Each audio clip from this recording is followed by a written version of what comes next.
Friends, তোমরা সবাই কেমন আছো? আমি তো খুব ভালো আছি। দেখো, আমি একটা জায়গায় যাবো, তার জন্য রেডি হয়েছি। কেমন লাগছে বলো? তো কোথায় যাব সেটা জানতে হলে আমার সঙ্গে থাকো, ঠিক আছে?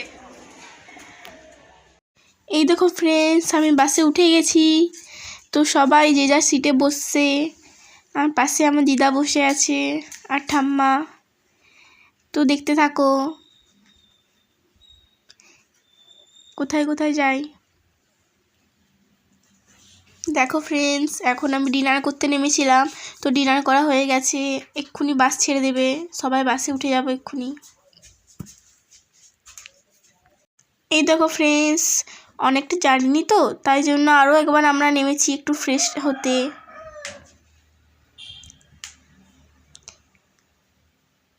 দেখো, আমি পৌঁছে রেডি হয়ে গেছি।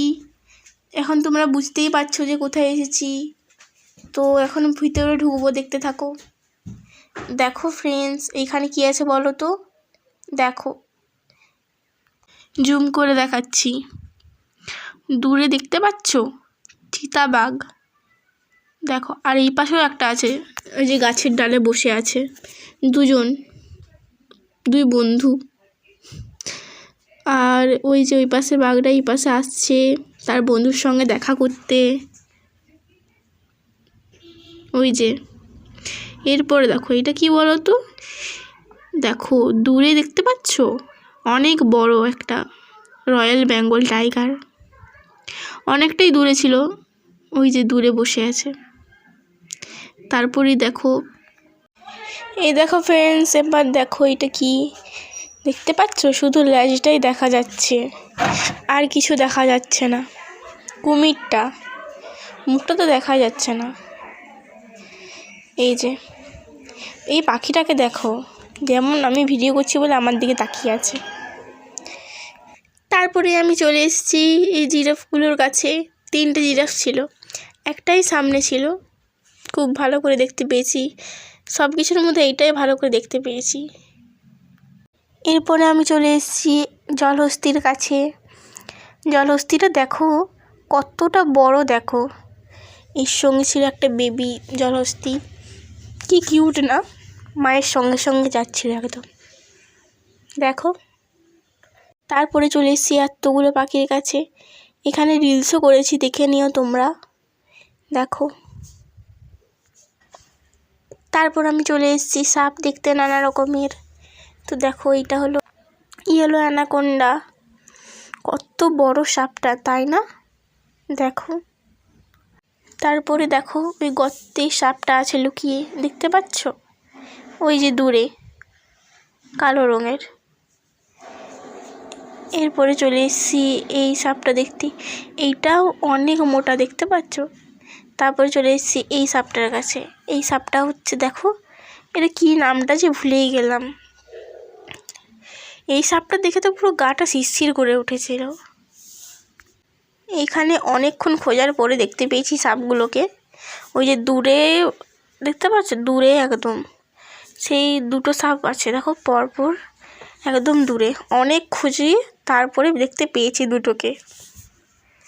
তারপরে চলে এসেছি এই যে গিরগিটি টাইপের, এই যে দেখতে পাচ্ছ? এইটাকে দেখো তুমি শুধু, কি বড়। এইটাও মানে অনেক লুকিয়েছিল সাপটা। এটা কি চন্দ্রবড়া মনে হচ্ছে। তারপরে এটা কি বলো তো? এটা হচ্ছে বহুরূপা। প্রথমে ভেবেছিলাম স্ট্যাচু, দেখো না পুরো স্ট্যাচুর মতো। এটা কি বলো তো? এটা হলো কচ্ছপ, দেখাই যাচ্ছে না, ওই যে দূরে। এই দেখো, এটা হচ্ছে আমার একটা কাকা হয়। তো আমরা সবাই ক্লান্ত হয়ে গেছি খুব, তাই একটা জায়গায় বসেছি। এটা হচ্ছে আমার একটা মামি আর মাসি। মাসি বলছিল ক্যামেরাটা বন্ধ কর, মুখটা ভালো আসছে না। তো দেখো, তারপরে চলে এসেছি আমরা টিকিট কাউন্টারে। তো কিসের জন্য সেটা তোমরা পরেই দেখতে পাবে। ততক্ষণ আমি আর আমার বুনু একটু ঢং করে নিচ্ছি। এই দেখো, এবার বুঝতেই পারছো কিসের জন্য, এই রোপওয়েতে ওঠার জন্য। এটা হলো আমার মামার মেয়ে। তো হাসিটা দেখো শুধু উঠে করে, আমার এই যা আনন্দ হচ্ছিল না, খুব আনন্দ হচ্ছিল। তার সঙ্গে ওইটা হচ্ছে আমার মামা। বাইরে দেখাচ্ছি, দাঁড়াও, দেখো কি সুন্দর না, পুরোটাই জল, তার উপরে পানা টাইপের হয়ে গেছে। এটা হচ্ছে আরেকটা বোন আমার। পরেরটা আমার মা বসেছিল, ওই যে রিলস করছে, ওই যে একটা ভাই আছে আর মামি। তো আমিও প্রচুর রিলস বানিয়েছি, তবে ইউটিউবে বানানো সম্ভব হয়ে ওঠেনি, সবগুলো ইনস্টাগ্রামে বানিয়েছি। আমার মাকে দেখো হাই করছে। আমার বোনটা কথায় কথায় বলে দিই যে আমার গলাটা খারাপ হয়ে গেছে, তো তাই ভালো আসছে না। আর একটা কথা, যে এরপরে যেখানে যেখানে ঘুরতে গেছি সেইটা একটা ব্লগে দেখানো সম্ভব হয়ে ওঠেনি, তো সেইটা আসছে পরের ব্লগে। তো সেইটা দেখার জন্য আমাকে সাবস্ক্রাইব করো। আর বাই বাই।